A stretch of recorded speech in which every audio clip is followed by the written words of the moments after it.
Hello everyone, and welcome back to another video. In today's video, we're going to be talking about how Donald Trump could have won the 2020 presidential election if there was in fact no COVID. If you guys do enjoy the video, please hit that like button, subscribe to the channel, turn on post bell notifications, and follow all socials in the links in the description down below. Without further ado, let's get right into the video. And so I have constructed a model for the 2024 presidential election that I have been updating throughout the couple of months. I have recently added in the fact that because basically what I did is I basically modeled it off the 2020 election. I did the model for the 2020, well, technically did the model for here first, and then whatever that model is, I make it exactly the same here. And then I end up having an adjuster multiplied, and that gives the exact results with the exact parameters put in on election day. And because of that, what really happens here is that really, basically the results end up being 100% correct, and all of these numbers average out to a poll adjuster, which can correct some possible error in the 2024 states. And I made sure that the margin, it projects the popular vote. I incorporated the projected popular vote into the final margins in the states. So really, if Trump is leading in the popular vote by 1.1, his projected popular vote margin is 5.1. We're going to see how accurate that is.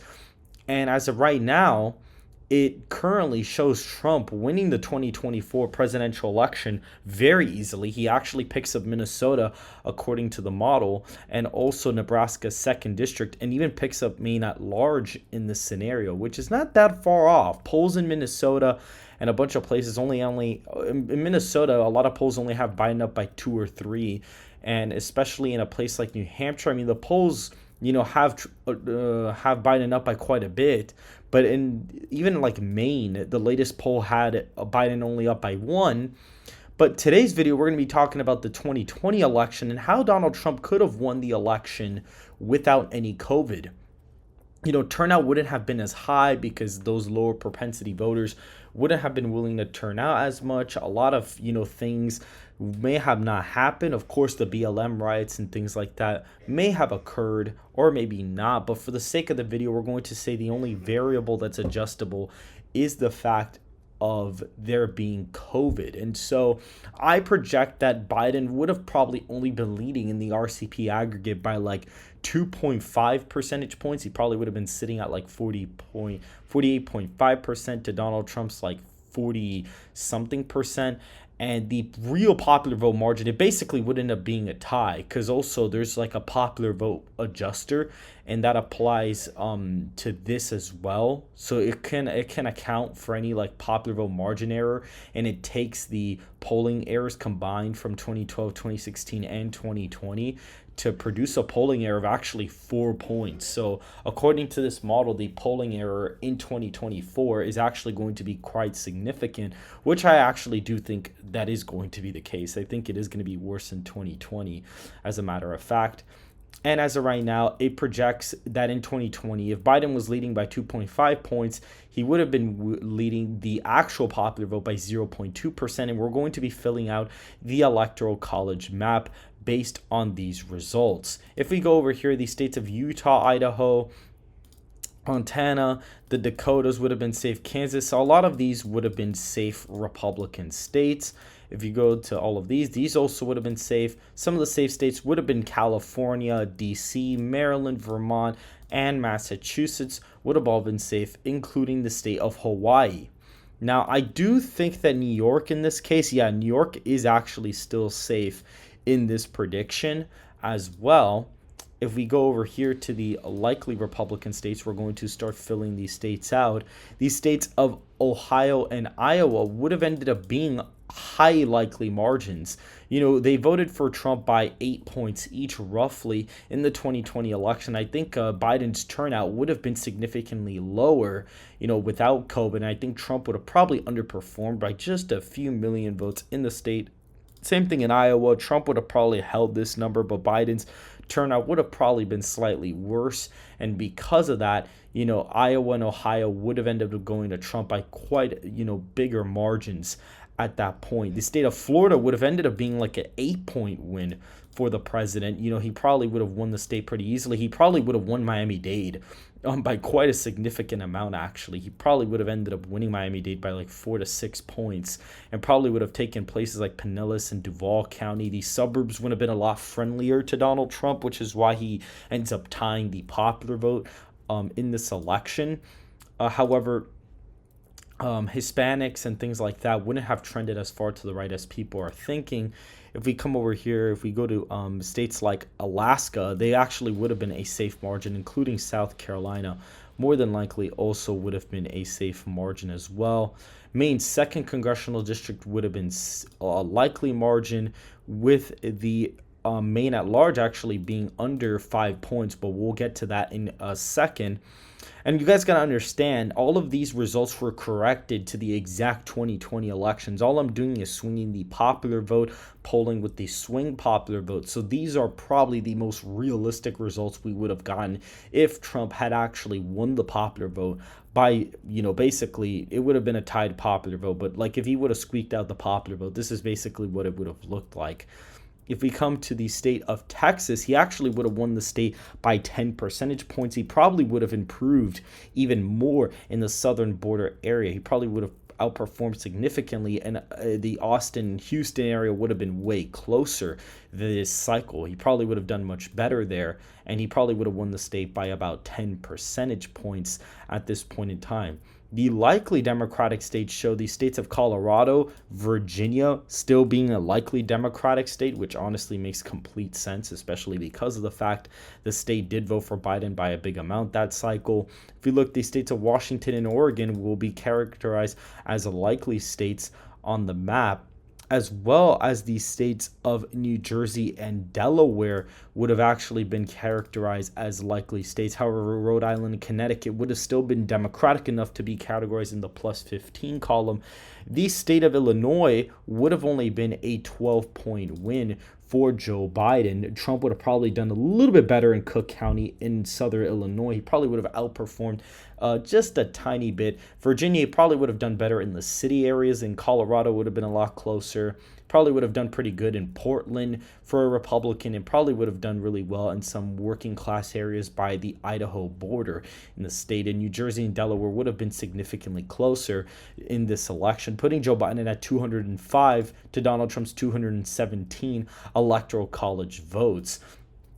Now we're going to be getting in the more competitive states. If you look, the state of North Carolina is in fact a likely margin. Donald Trump had won the state by 3.9 percentage points in 2016. So if Trump had basically tied the popular vote, I wouldn't have been surprised if he ended up winning the state by a likely margin. He probably would have, he probably would have gone around this number. Biden's number would have probably been like 2.4 million in the state. So that's probably what would have happened at that point in time. So Trump would have won by like about 6 percentage points. If we go to the state of Georgia is almost what Trump would have won it by in 2020 or 2016. In 2016, he won it by 5.1 percentage points. However, because of the left trending nature of the state, I do think it would have still been a high lean margin. And the African-American turnout would have been okay in Atlanta. You would have definitely seen a shift. 100% would have seen a major shift, in the state. But because of the fact that that wouldn't have been the case, more than likely, you probably would have ended up having Georgia being a pretty big margin at that in the presidential election. The next state we're going to be looking at is the state of New Mexico. And if we look at the state of New Mexico on the model, Trump would have gotten really close to winning it. He probably would have gone in the high 40s with Hispanics. He probably wouldn't have won them, but he would have gotten really close to winning Hispanics this cycle. And he was very, very close. He would be very close in the state of New Mexico, probably only losing by about 2 or 3 points, possibly even less than that, depending on some of the factors in these states. The next state, New Hampshire, would have been significantly closer than its 2020 counterpart. Obviously, since it does not like incumbents, it would have still voted to the left, of the national popular vote and of Donald Trump, of course, and Donald Trump would have lost it by only 2 percentage points. Minnesota, exactly the same. All the Minneapolis kind of turnout in the state would have probably dipped, and it probably would have gotten a little bit bluer in this election cycle. The state of the Maine at large vote would have been 4.4 percentage points. Not that close, but the state probably would have voted for Donald Trump, or excuse me, for Joe Biden in this case. Now, Nebraska's second district is a very left trending district and probably would have still voted against Donald Trump in this cycle. And now going into the final states here, we're going to see that Wisconsin would have voted for Donald Trump in the scenario. He probably would have ran it up in the Milwaukee area, probably getting, slightly around this number, maybe a little bit less, but Joe Biden would have probably gotten like 1.5 million in the state, possibly. Just those slight few extra voters would have stopped him from winning the state, and he probably would have lost it by 4. These states of Michigan and Pennsylvania are also characterized as lean on this map. Michigan, Biden's, white working class, union worker turnout would have probably dipped in the state, and that's why he probably would have lost it. And the whole Scranton Joe thing really wouldn't have worked here. He probably would have lost Northampton County, lost Erie County again, and Trump would have probably even won Centre County in this case, and probably even would have gotten Dauphin County pretty close, and the city area would have trended a little bit to the right that cycle. And so the last 2 states we have to look at are the states of Nevada and Arizona. Now, if we go over here, you're going to see that in Arizona, Trump is up by about 4.6. So he would have outperformed himself from 2016 in the state by about like a point or so. And if you look at the state of Nevada, he does actually win it by 2.5% in this scenario. So at the end of the day, Donald Trump would have won 311 electoral college votes to Joe Biden's 227 electoral college votes. It's actually quite funny that he has to win the popular vote in order to even get this electoral college result. But now if Trump were to win the popular vote by this same exact amount, so theoretically, if he wanted to tie in the popular vote, Biden could probably be leading by about this much in the popular vote. So if he really wanted to theoretically win the popular vote by that much, we could actually say, okay, so what if, Biden's up, 3.8, 4.7 swing, Trump would actually be basically matching that for the most part. He would probably actually be getting the exact same result. Georgia would actually be a little bit closer. The state of Nevada would be more Republican. Arizona, Pennsylvania, Michigan, and Wisconsin would all be closer as well. North Carolina is a little bit closer. Florida would have voted to the right of Texas in this scenario. Iowa and Ohio are 11-point wins in this. Alaska would have been a little bit closer. Virginia and New Hampshire would have still been likely, as long as Colorado and New Mexico.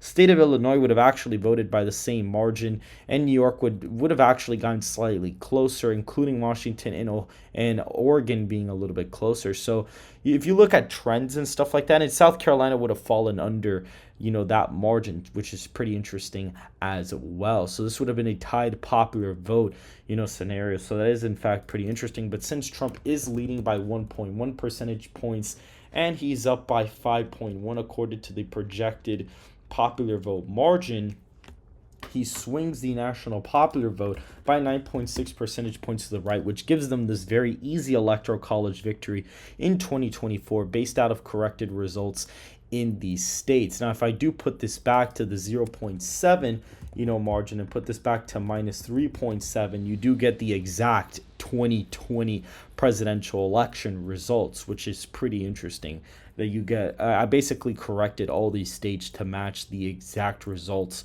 from the actual election. So theoretically, if Biden would have been leading the popular vote by like 12 points, he actually would have won the election pretty easily, and probably would have won states like Florida and possibly even Texas at this point would have been states that he would have basically won pretty comfortably, and he would have been up, I think, 9.9 points. This would have shifted this way to the left. So states like Florida would have been an easy win. Texas would have still been really, really close. It wouldn't have flipped just yet. Montana would be plus R11. Nebraska's first would have been kind of close. Kansas competitive. South Carolina competitive. A lot of these states would have, Biden would have had to have won the popular vote by like 15 points in order to really win the popular vote by that much. He would have had to have won by quite a significant amount in order to win the election. That is the thing. He would have had to have won the popular vote by quite a significant amount to even win Texas. He probably would have had to have won it by about basically -1 point. He would have had to have won it by over 13 points in order to even win the state of Texas. He would have had to have won it, and that still wouldn't have even gotten him there either. He would have had to have won the popular vote by quite a significant amount, and he wouldn't have even gotten Maine's second congressional district. So Biden would have had to have won the popular vote by a very, very, very high margin in this election in order to even have basically won the Electoral College. And so that is it for today's video. I kind of wanted to do a little bit of analysis on the 2020 election, showing what the election would have looked like without any COVID. And so if you guys did enjoy the video, please hit that like button, subscribe to the channel, turn on that little bell, and follow all socials in the links in description. And I hope to see you guys very soon.